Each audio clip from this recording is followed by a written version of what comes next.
Sir. ಯಾಕಂದ್ರೆ ಕೆಲವೊಂದು ಸಂದರ್ಭದಲ್ಲಿ ರಾಜಕಾರಣ ಅಂದ ತಕ್ಷಣ ಕೆಲವೊಂದು ಅವಕಾಶಗಳು ಸಿಗ್ತಿರ್ತಾವ, ಕೆಲವು ತರ ಅವಕಾಶಗಳು ಸಿಗಲ್ಲ.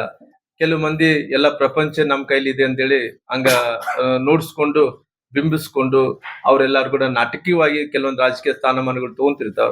ನಮ್ಗೆ ಯಾವ್ದೇ ನಾಟಕ ಮಾಡಕ್ ಬರಲ್ಲ, ಯಾವ್ದೇ ಇಲ್ಲಿದ್ದು ಸಲ್ಲದು ಹೇಳಕ್ ಬರಲ್ಲ. ನಾವ್ ಇದ್ದಿದ್ದಾಗ ಮಾತಾಡೋರು, ನಮ್ಮ ಕಷ್ಟ ಮೇಲೆ ನಾವು ಅವಲಂಬಿತವಾದಂತ ಜನರು, ಕಾರ್ಯಕರ್ತರು ನಂಬಿಸಿ ಅವ್ರನ್ನೆಲ್ಲ ಕೂಡ ಮನ ಗೆಲ್ಲಂತ ವ್ಯಕ್ತಿಗಳು.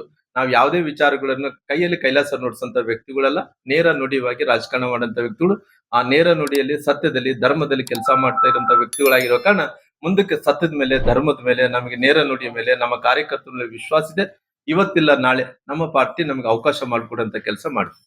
ಹಂಗಾಗಿ ಅವರು ದೊಡ್ಡ ಮನಸ್ಸಿನಿಂದ ಇಲ್ಲ ರಾಮ್ಲು ಅವ್ರು ಮಾಡೋದ್ರಿಂದ ನಮ್ದು ಯಾವ್ದೇ ಆ ಭಿನ್ನಾಭಿಪ್ರಾಯ ಇಲ್ಲ ಅನ್ನಂತ ಮಾತನ್ನು ಕೂಡ ಇಲ್ಲಿ ನಮ್ಮ ಬಸವರಾಜ ಪಾಟೀಲ್ ಯತ್ನಾಳ್ ಅವರು ಕೂಡ ಅವ್ರು ಹೇಳಿರೋ ಕಾರಣ ಹಂಗಾಗಿ ವಿಶೇಷವಾಗಿ ಅವ್ರೆಲ್ಲರಿಗೂ ಗೊತ್ತಿದೆ ರಾಮ್ಲು ಯಾವ ತರ ಮನುಷ್ಯ, ಯಾವ ರೀತಿಯಲ್ಲಿ ಕಷ್ಟ ಪಡ್ತಾನ, ಯಾವ ರೀತಿಯಲ್ಲಿ ಪಾರ್ಟಿ ಸಂಘಟನೆ ಮಾಡ್ತಾನ, ಎಲ್ಲಾ ವಿಚಾರ ಗೊತ್ತಿರೋ ಕಾರಣ ಹಂಗಾಗಿ ವಿಶೇಷವಾಗಿ ನನ್ನ ಹೆಸರನ್ನು ಕೂಡ ಪ್ರಸ್ತಾಪನೆ ಮಾಡುವಂತ ಕೆಲಸ ಮಾಡಿದಾರ.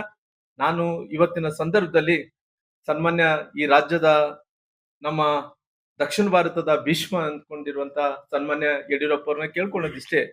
ಯಾಕಂದ್ರೆ ಇವತ್ತು ಅವರು ವಿಜೇಂದ್ರ ಅವ್ರನ್ನ ಅಧ್ಯಕ್ಷರಾಗಿ ಮಾಡಿದಾರೆ. ಇವತ್ತು ನಮ್ಮೆಲ್ಲರಿಗೂ ಕೂಡ ಒಬ್ಬ ತಂದೆ ಸಮಾನರವ್ರು.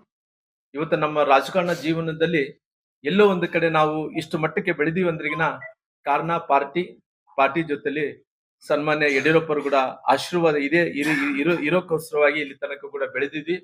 ಅವ್ರು ಮನಸ್ಸು ಮಾಡಿದ್ರೆ, ಯಾಕಂದ್ರೆ ಆಲ್ರೆಡಿ ನಮ್ಮ ತಮ್ಮನವ್ರು ವಿಜೇಂದ್ರ ಅವ್ರು ಬೇರೆ ಏನಲ್ಲ, ನಮ್ಮ ಕುಟುಂಬದಲ್ಲಿ ಒಬ್ಬರಾಗಿರೋ ಕಾರಣ ಅವರು ಆಶೀರ್ವಾದದಿಂದ ಅವರು ಅಧ್ಯಕ್ಷರಾಗಿದ್ದಾರೆ.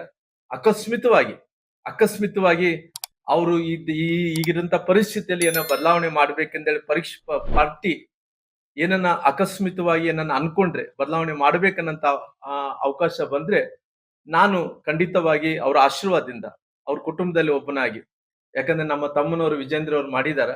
ಹಂಗಾಗಿ ನಾನು ಅವ್ರಕಿನ ವಯಸ್ಸಿನಲ್ಲಿ ದೊಡ್ಡವನಾಗಿರೋ ಕಾರಣ ಯಡಿಯೂರಪ್ಪರ ಆಶೀರ್ವಾದದಿಂದ ನಾನು ಪಾರ್ಟಿ ಅವಕಾಶವನ್ನು ಮಾಡಿಕೊಟ್ಟೆ, ರಾಜ್ಯಾಧ್ಯಕ್ಷರು ಆಗ್ಬೇಕು ರಾಮ್ಲು ಅವರಿಂದೇಳಿ ಅವಕಾಶ ಮಾಡಿಕೊಟ್ರೆ ಸಂಪೂರ್ಣವಾಗಿ ಈ ರಾಜ್ಯದಲ್ಲಿದ್ದಂತ 224 ಕ್ಷೇತ್ರದಲ್ಲಿ ಸಂಘಟನೆ ಮಾಡ್ತೀನಿ.